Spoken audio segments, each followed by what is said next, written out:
Welcome back. I managed to get my dad to do some videos. Okay. Oh, tractors, go away.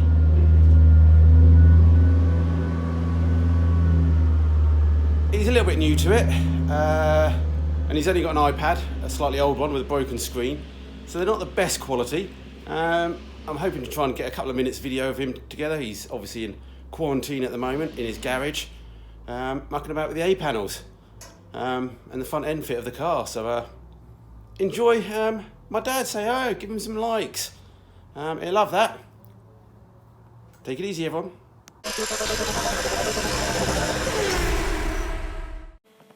We have a slight problem with the A panel with the shut line of the door, front of the door. It's about 4 millimeters, I would think, too much on the shut line.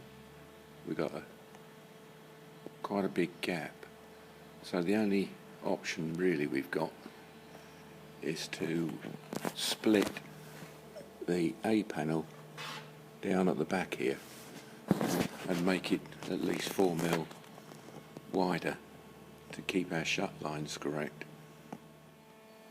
It could be the problem is that we're using a combination of Magnum and Heritage panels. We've got Heritage inner wing, Heritage scuttle, Heritage front wings, but we've got Magnum and also M machine panels on the door pillar here. So the combinations could be small errors. So we're going to have to change the A panel, I think, to make the door shut lines look right. Hinges fit okay on the hole centre. Hole centres seem to line up okay.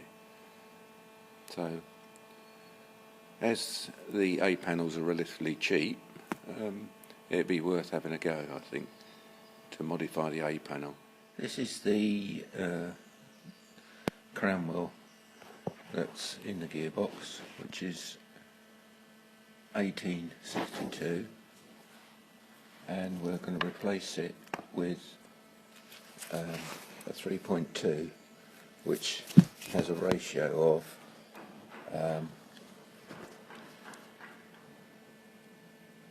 1961.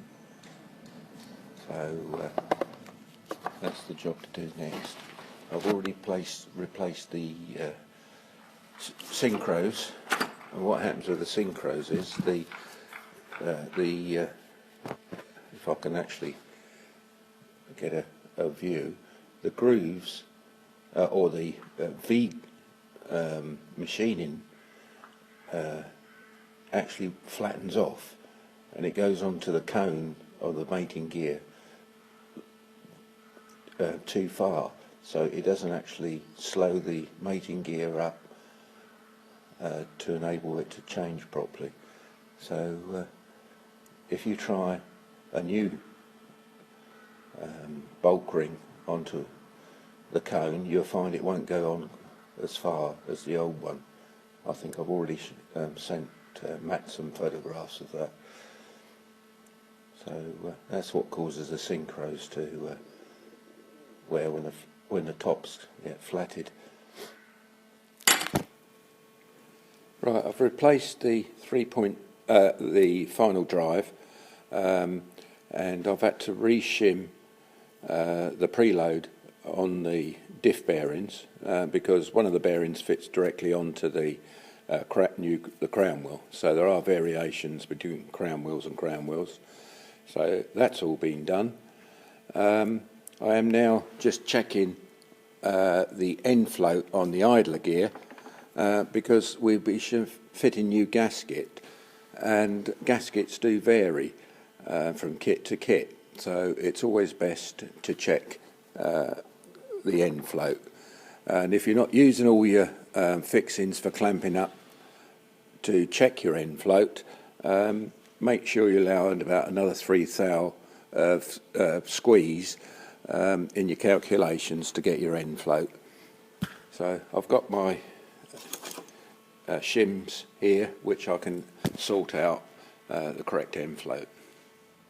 Now modified the A panel, by making it about 3 or 4 mil wider. So the shut line now is much more acceptable. There's a slight distortion in the centre of those two hinges there, but I can make that good a bit later. But it's quite acceptable there, and the back end of the rear of the door is acceptable, and a little bit of mismatch there, but that can be sorted out later. Other than that, it looks, if we have had a success in just modifying that A panel slightly.